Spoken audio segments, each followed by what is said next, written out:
প্রিয় বন্ধুরা, তোমাদের সকলকে স্বাগত জানাই অপূর্ব মানা WBBHSC একাডেমি ইউটিউব চ্যানেলে। আজ আমি তোমাদের সঙ্গে তোমাদের যে দ্বাদশ শ্রেণী চতুর্থ সেমিস্টার বাংলা বিষয় রয়েছে, সেই বাংলা বিষয়ের প্রথম যে কবিতাটি অর্থাৎ রবীন্দ্রনাথ ঠাকুরের লেখা প্রার্থনা কবিতা, এটি একটি গুরুত্বপূর্ণ কবিতা।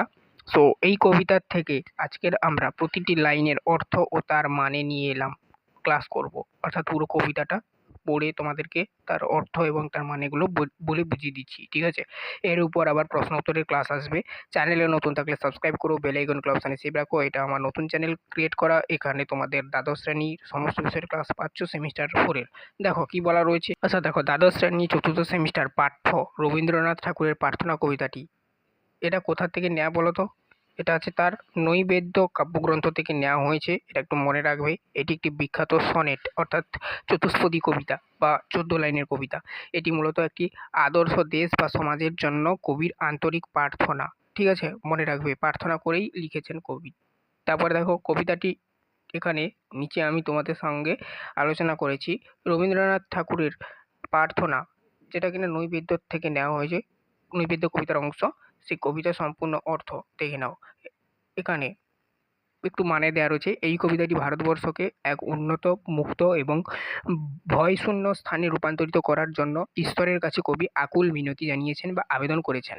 কবিতা এখান থেকে শুরু হচ্ছে, চিত্ত যেথা ভয়শূন্য উচ্চ যেথা শির। এর অর্থ কি?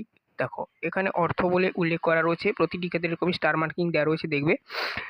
যে দেশের মানুষ মন অর্থাৎ চিত্ত, যেহেতু এখানে চিত্ত বলেছে, তো মন, ঠিক আছে? চিত্ত মানে মন, ভয়মুক্ত থাকবে এবং সে মানে যেখানে প্রত্যেকের মাথা উঁচু থাকবে, মানে উচ্চ শির। এখানে দেখো উচ্চ শির দেওয়া রয়েছে। তো করে আত্মমর্যাদার সঙ্গে বাঁচবে, জ্ঞান যেথা মুক্ত যেথা গৃহের প্রাচীর। এখানে দেখো অর্থ কি? যে দেশের জ্ঞান অর্থাৎ শিক্ষা, তথ্য, এগুলো মুক্তভাবে সকলের জন্য উন্মুক্ত থাকবে, সেখানে জ্ঞানের পথে কোনো বাধা থাকবে না। যেখানে গৃহের প্রাচীর অর্থাৎ সংকীর্ণতা, জাতপাত, ধর্ম, আঞ্চলিকতা ইত্যাদি আপন প্রাঙ্গণতলে দিবস সর্বি, মানে অর্থ কি? নিজের ঘরের উঠোনে বা গণ্ডির মধ্যে দিনরাত বসুধারে রাখে নাই খণ্ড ক্ষুদ্র করি। অর্থ কি? পৃথিবীকে, অর্থাৎ এখানে বসুধা বলতে পৃথিবীকেই বোঝানো হয়েছে, ছোট্ট ও খণ্ড খণ্ড করে বিভক্তিত করে রাখেনি, অর্থাৎ সংকীর্ণ জাতীয়তাবাদ বা ক্ষুদ্র স্বার্থে ঊর্ধ্বে উঠে উদার বিশ্বজননী মাতার কাছে তার ভাবনা থাকবে, ঠিক আছে? অর্থাৎ বিশ্বের কাছে তার ভাবনা থাকবে। যেথা বাক্য হৃদয়ে উৎসাহ মুখ হতে। অর্থ কি? যে সমাজে কথা বা বক্তব্য, অর্থাৎ যেটাকে বাক্য বলে আমরা জানি, হৃদয়ের গভীর থেকে সততার সঙ্গে উৎসাহমুখ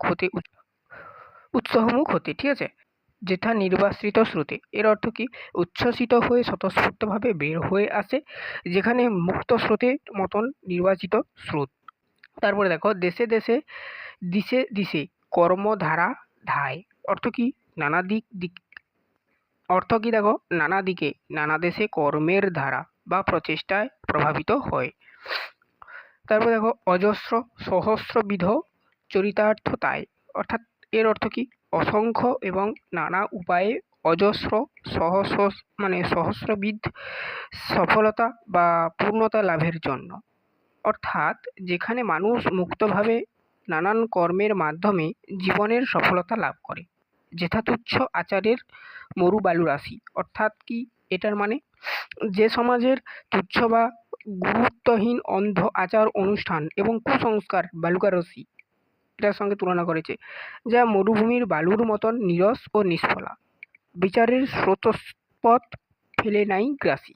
এর অর্থ কি? বিবেক, বুদ্ধি এবং যুক্তি, যেটাকে বিচার দ্বারা বিশ্লেষণ করা হয়, সঠিক পথকে সহস্রপথ বন্ধ করে দেয়নি ও গিলে ফেলেনি। পৌরপুরুষ করেনি শতধা নিত্য যেথা। এর মানে কি বা অর্থ কি? যেখানে মানুষের সাহস, শক্তি ও মনুষ্যত্বকে পৌরুষ খণ্ড খণ্ড বা দুর্বল করে দেয়া হয়নি। যেখানে সবসময় তুমি সর্বকর্ম চিন্তা আনন্দের নেতা। এর অর্থ কি?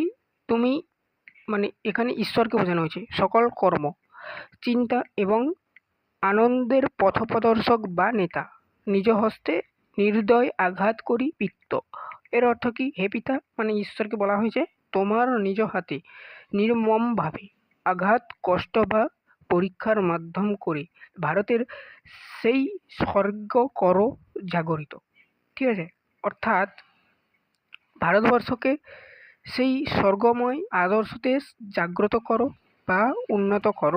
এর সারমর্মটা দেখে নাও। কবি এই কবিতার মাধ্যম দিয়ে ঈশ্বরের কাছে প্রার্থনা করেছেন যেন তার দেশ এমন এক আদর্শ স্থান পায় যেখানে মানুষের মনে কোনো ভয় থাকবে না, জ্ঞান হবে মুক্ত, মানুষ সংকীর্ণতার ঊর্ধ্বে উঠে বিশ্বকে দেখবে, যেখানে হৃদয় থেকে সততার কথা বেরিয়ে আসবে, যেখানে লক্ষ লক্ষ কর্মধারা সফলতার দিকে ধাবিত হবে এবং যেখানে অন্ধ কুসংস্কার যুক্তির পথকে গ্রাস করবে না। কবি চান এই কঠিন পরীক্ষার মাধ্যমেই এই সব কিছু পথপ্রদর্শক যেন স্বয়ং ঈশ্বর হন, মানে ঈশ্বরই নিয়ে যায় বা বহন করে এবং দেখান সবাইকে। ঈশ্বর হন আর কি যেন বলা হয়েছে। এবং কঠিন পরীক্ষার মাধ্যমেই হোক না কেন ভারতবর্ষ যেন সেই যুক্তির স্বর্গে প্রবেশ করে। তো পুরোটা বলে দিলাম। অনেকের কাছে একটু অড লাগতে পারে, তোমরা পুরোটা পড়ো এবং পড়লে বুঝতে পারবে এবং এটার মানেটা দেখে নাও, তাহলেই বুঝতে পারবে। চ্যানেলে নতুন থাকলে সাবস্ক্রাইব করো, বেল আইকনগুলো অপশানে সেভ রাখো। ঠিক আছে? আমরা ইতিমধ্যেই বাংলা বিষয়ের আগে একটা ক্লাস করেছি, না দেখে থাকলে অবশ্যই দেখে নেবে। আর তোমাদের সমস্ত বিষয়ের ক্লাস এই চ্যানেলে পাবে, অবশ্যই সাবস্ক্রাইব করে বেল আইকনগুলো অপশানে সেভ রাখো।